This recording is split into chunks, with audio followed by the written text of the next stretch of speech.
Yo, what's going on, guys? Jared here. So today I'm going to be talking about Odion for probably the last time, unless I get a profile of someone who topped, or if I top with it, or anything like that.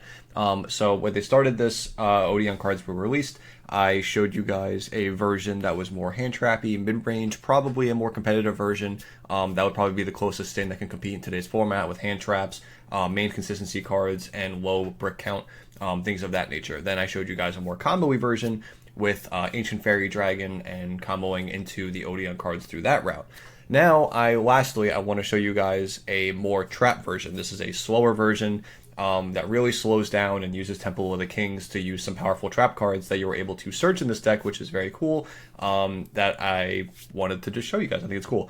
But overall, shout out to Galzo for, showing me one of the lines with this. I know he just posted a video of a Odion deck topping. I'll put the link down below for that video, and he mentioned me in that video. But yeah, this pretty much has a same feeling of you being able to search any powerful trap card in your deck, but I just kind of made that a little bit more I'm not, I would say, apparent or exemplified, but definitely more in the forefront of this deck because you're being able to search and a lot of powerful trap cards is broken. So if you guys enjoy, please subscribe. I'll greatly appreciate it. But without further ado, let's go ahead and jump into it. Okay, guys, so here is the actual deck. I know this deck looks super weird, but I promise it makes sense when we just get through the card by card, and I'll explain it kind of as I go. Of course, we have the 10 Anubis cards. I think this is very straightforward, pretty standard. The only thing that is cuttable, in my opinion, is Anubis, the Last Judge, to maybe 2, only because you play the draw super hard with this card, and it's really annoying because if you go Anubis for man, you get droll, it kind of sucks.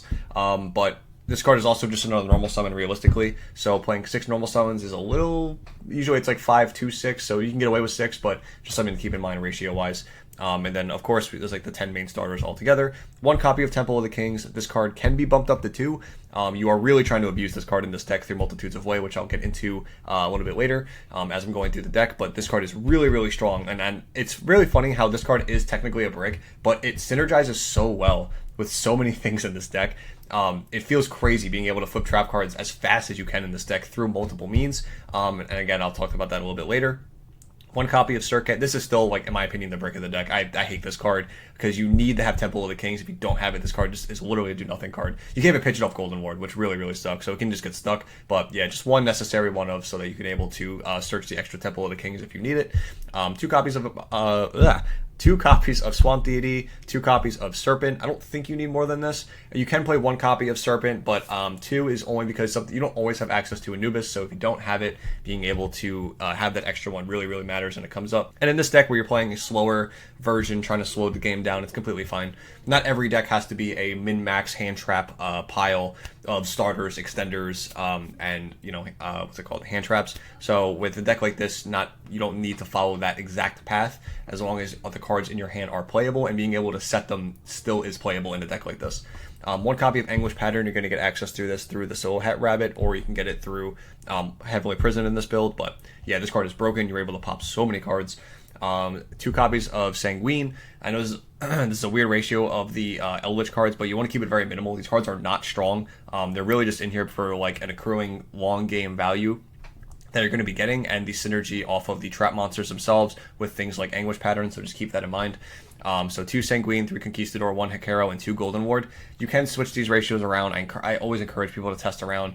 I'm not like crazy sold on this package. I'm also playing 3 Delta of Innovation too for the Golden Ward, but this is like, unironically, I think this is one of the best ways to be able to stop a card like Detonator, just because you are able to like use use Golden Ward, send the Detonator from the field of the graveyard, and you don't have to worry about it anymore. And then as long as you're able to like stop it from getting crossed with something like Imperm, or like use Droplet to stop Detonator, you just need like ways to clear Detonator. It's so annoying how strong that card is, but that's just the name of the game. And like, I don't want this to be like, oh, the deck's invalid because it can't deal with Detonator. No deck can deal with Detonator with Engine going second, except for like literally X Ryziel. So don't have that brain dead thinking, because it's just not true. Like, no deck can deal with a 5-mat Detonator without non-engine. So it's just the name of the game. I just think this is one of the ways that's a little bit better than having nothing. So yeah. 1 copy of Tikaboo and 1 Karma Cannon. There's a reason why these are both at 1. 1 copy of Prosperity, 3 Imperm, 3 Droplet. I already talked about those. And Delta. So Delta is really cool because I like the fact that, 1, you dump Golden Ward access without needing to resolve Scarlet. Also, you get a token off Delta, which is very important, so you can turn that into Link Spider into Silhouette Rabbit, so that you're able to get like a nice little setup going there. And then also, this card being able to add back to your hand is very nice just for later pitches for Golden Ward.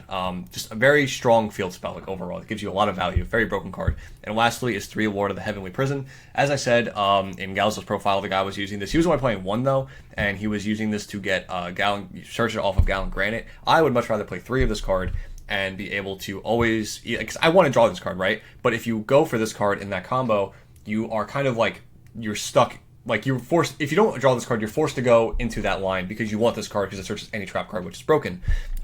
This build, I would rather just draw this card and just have it, and then use the other cards to go into the actual Apophis fusion monster. And that's just good enough, right? Like, you don't have to do anything crazier past that.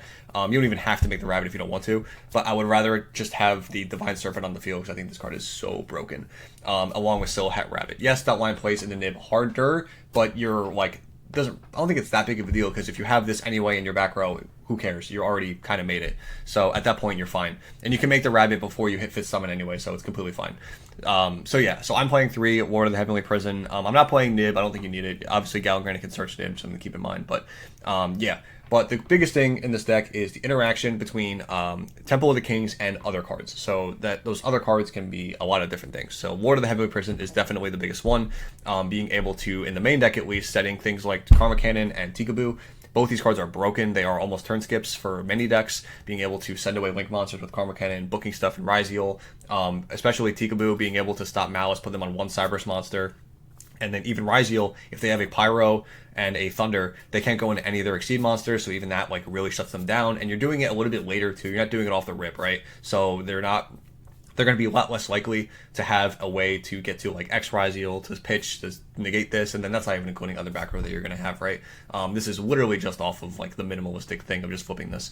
So then there's other cards in the side deck that I'm going to talk about now that also work with Heavenly Prison that you can abuse. But one more thing is Temple of the Kings along with the Eldlich cards also works, being able to use them in the end phase. So you're able to go like end phase Conquistador, get Scarlet, use Temple of the Kings to be able to activate Scarlet in the end phase, to be able to summon Golden Ward if you want to. Just another thing that you can do. Then on your opponent's turn, you can use Scarlet, banish itself, set Conquistador, use Temple of the Kings, flip out the Conquistador immediately. So like it picks up the Eldlich cards a little bit more. And keep in mind, we're getting those new Eldlich cards in Alliance Insight, so it's not like these cards are like, they're very cheap and they're very nice because we're getting those new Eldlich cards. I think those cards are really good too. Is it going to make the deck meta? I don't know. I don't think it solves the Eldlich problem, but it definitely picks it back up to speed a little bit, which I really like, especially with that fusion monster. And they get another trap monster with their new continuous trap, but that's besides the point. Going into the side deck, Swamp Mirror, Sanctum, D-Barrier, and Featherstorm. So these cards are really funny. You're using Featherstorm with Swamp Mirror going first into like every matchup because you can just set it up naturally between things like Silhouette Rabbit and Ward of the Heavenly Prison. Being able to use this on like the turn you set it feels so broken. You can side raid this card just to draw it and it makes it a lot easier, but I just love just being able to use Swamp Mirror and just cheese out wins. I mean, it's a trap deck. You're going to be playing cheesy trap cards to be able to deal with these meta decks that are just obnoxious at times. Sanctum for Lancia, of course, D-Barrier, Ryzeal, just call Exceed, call it a day. 3 Lancia, 1 Duster. Duster in the most matchups is good against Malice and Ryzeal, being able to turn off Cross, hitting the Malice trap cards. Like, it's very relevant. Duster is like just a good card right now. 3 copies of Ultimate Slayer with 1 copy of Aggregator to be able to help out Detonator, like I said, and 3 copies of Triple Tactics Thrust, again, for Detonator to be able to search Slayer. You can also use this to search other cards in the deck as well, but mostly for Detonator, Duster as well, but blah, blah, blah, besides the point. Extra deck, Silhouette Rabbit, 2 copies of the Apophis Serpent, 2 Link Spider, 1 Gallant Granite, 1 Castell as a Wing Beast for the Harpy's Featherstorm, 1 copies of Verudris, because you do have 10s between Golden Ward and the Ward of Heavenly Prison, so Verudris is obviously a broken rank 10. IP, SP, Lina, Dark, Selene, and Access Code just kind of clear out games. You can use these cards to be able to, obviously, like, just finish it. Like, you just want to end the game as fast as possible. The one thing I wanted to mention also with Temple of the Kings as like the last card you can activate on your opponent's turn when you set it is through IP Masquerena going into Silhouette Rabbit and then using the trap card that you set off Rabbit through Temple of the Kings immediately. I think that is so cool, and it gives you, again, another way to abuse Temple of the Kings' effect to get these trap cards online way faster. That's like what you really need. So, so that is it for the deck. That's like all of the main interactions I wanted to talk about. You can play 1 Nibiru to search off Gallant Granite. Selene being able to revive back Man with the Mark is really important for later on, because like if you're in like a kind of grindy game, you can use the Eldlich to get into the Lina to go into Selene revive back a Man with the Mark and get you back into your engine. Using the Anubis, being able to shuffle back trap cards that like you only play one of. So you can use like Anubis to shuffle back like things like Featherstorm and things like Swamp Mirror if they die, and then being able to re-access them again is like obviously crazy. So yeah, you can play things in the extra deck for the Eldlich cards, things like Pallades, things of that nature, just like rank 5s and stuff to be able to use them, but I don't think you need to play them, it's fine. It's like whatever, you're mostly just using these as like link material later on in the duel for the most part, I would say. Karma Cannon, being able to set everything on the field, very important for the trap monsters. And the reason that's important is if, I'm 90% sure it works this way, if you book down these types of trap monsters, they go back in the spell and trap card zone. They do not go back into the stay in the monster zone like Paleozoics, because these are actual still trap cards. They are not just like only monsters. Paleozoics came back from the grave, so they work very differently. These I am fairly certain will come back, go back into the extra monster or back into spell and trap zone, so you're able to reuse them again. So things like Serpent, things like Swamp Deity, things like the Golden Land cards. All kind of synergize, kind of funny with the Rumor Cannon, so just something to keep in mind as well. But yeah, I think that's going to be it. That's everything I wanted to show and talk about. Might be missing one or two things. I'm not playing Cursed Elwyn because it clogs up the spell and trap zone a little bit too much, and it doesn't play in the it plays into Detonator, not around Detonator, which is a problem.